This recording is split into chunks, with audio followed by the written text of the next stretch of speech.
G'day folks, it's Kim here from Kim's Homestead in Victoria, Australia. How are you today?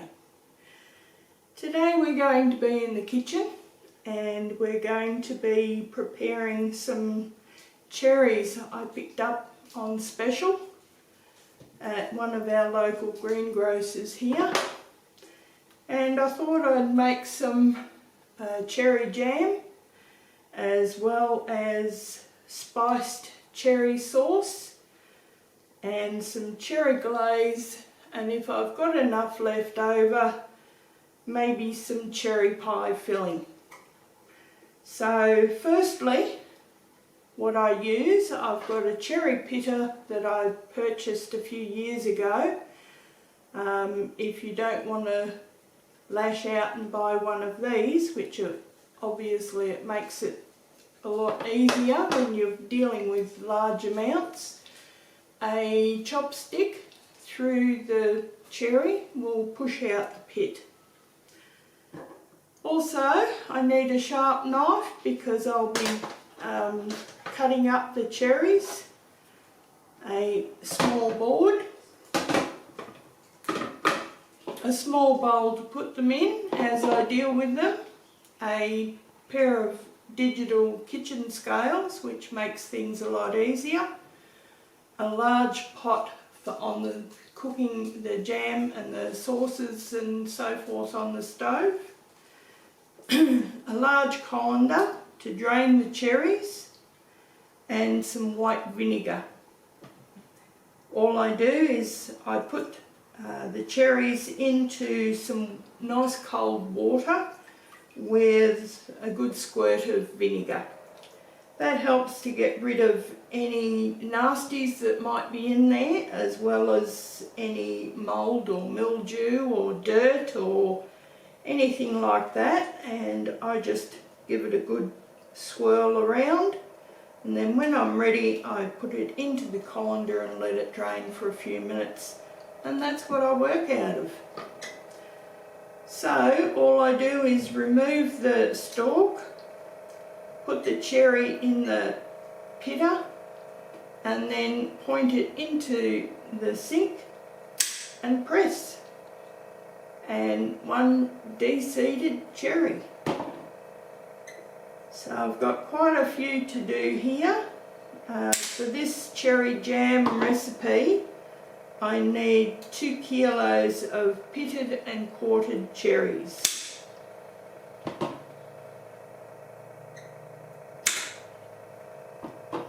This little pitter makes things a lot easier than trying to cut it out or do it by hand.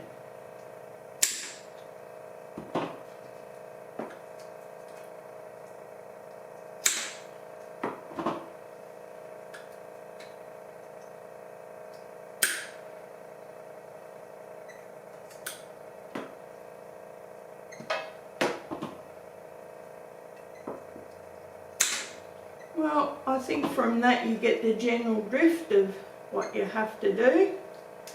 I won't make you sit through 2 kilos of de-pitting cherries. So we'll get on to... Okay, so we have 2 kilos of cherries here in the large pot on the stove, and I'll just turn it on.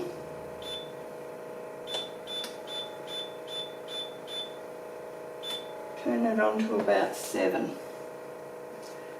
Okay, so I will now add the rind from 2 lemons and the juice from 2 lemons. That makes it nice and acidic. 3/4 cup of rum. Dark rum is preferred, but all I could find was a smooth rum.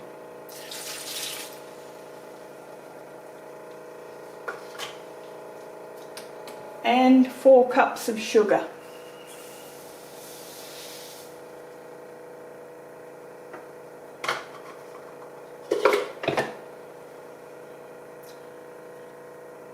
Let's see. Use a spoon to stir it.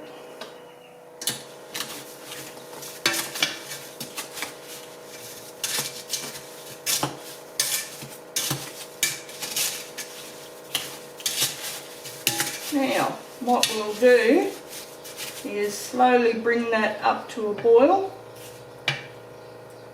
and we'll be back then. Okay, that's now boiling, and it's boiling to the point where it can't be stirred down.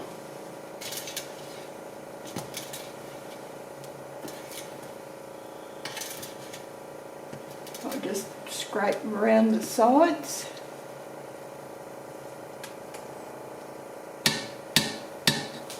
Now, all I will do is turn that down to medium and let that boil for 6 minutes. I'll stir it occasionally to make sure it doesn't burn on the bottom. Nothing worse than burnt jam.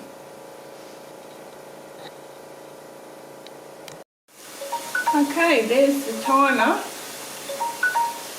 So we'll just turn that off, both of them, and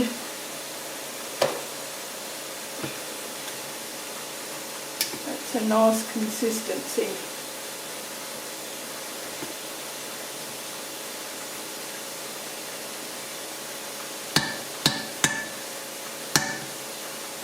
Right, we'll just put this over onto the chopping block.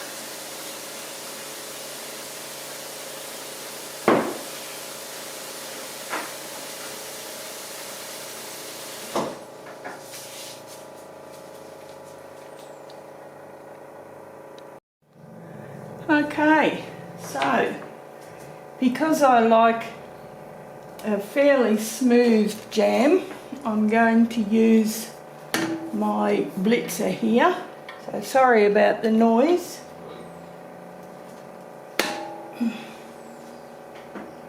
It's on.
Okay, we'll do a taste test.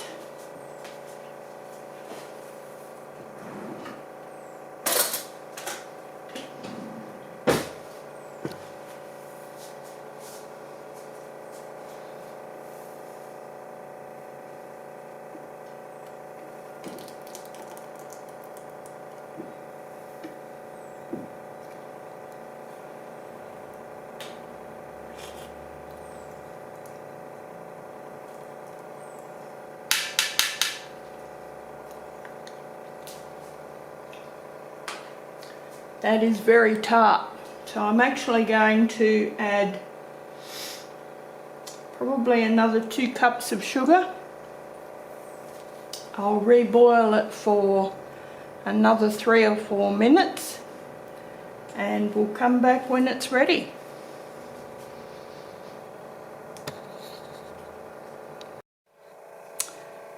Okay, so it looks like we've got 4 nice little small jars and 1 larger one ready for the recipe tomorrow, and what's ever left over from that can go in my morning toast. So what we do now, I have a little container of hot water here with the lids to the jars.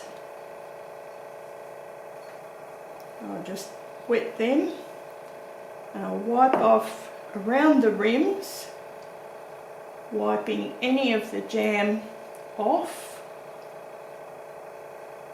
because it can be quite sticky and therefore it can interfere with the seal if it's not wiped down correctly.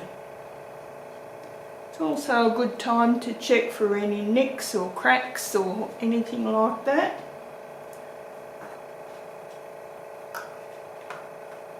Now, this is not recommended, but unfortunately in Australia we haven't been able to get lids for a good 3 years now. So yes, I am reusing lids in my jam.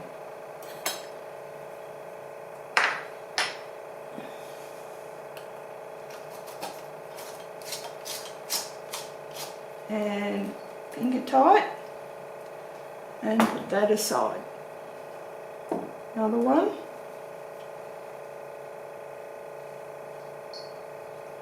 Wipe around the rim.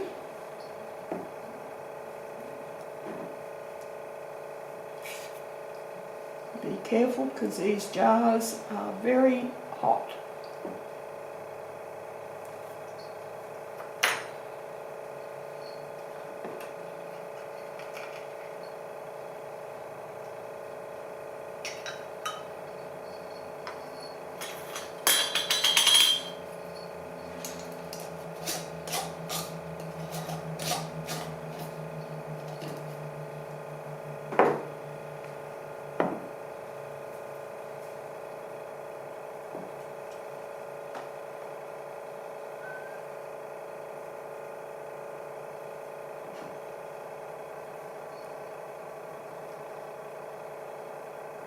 Make sure you wipe thoroughly. So even though you think it might be clean, you can see there's little bits of jam there. Yes, Barney. And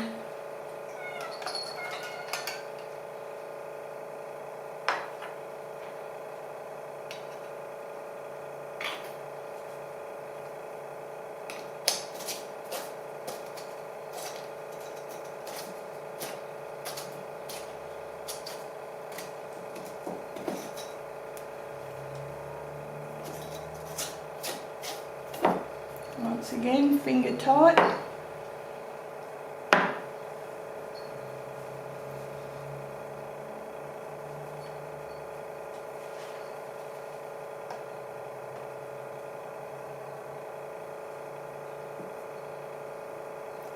Now, I won't be taking you through the whole water bathing project because I'll probably be here all night otherwise. But what I will do is I will wash out this pot, put a rack on the bottom of the pot and put the jars on the rack and fill it so that there's 2 inches of water above the jars, and then I will put it on to boil. Once it's boiling, I will put it on a steady boil for 10 minutes. Now that is for my elevation. If you're doing this yourselves, please check your own elevation.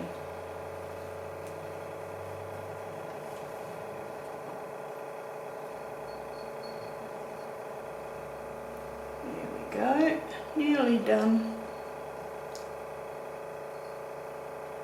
I'm sure there's about 101 videos out there how to water bath your jars.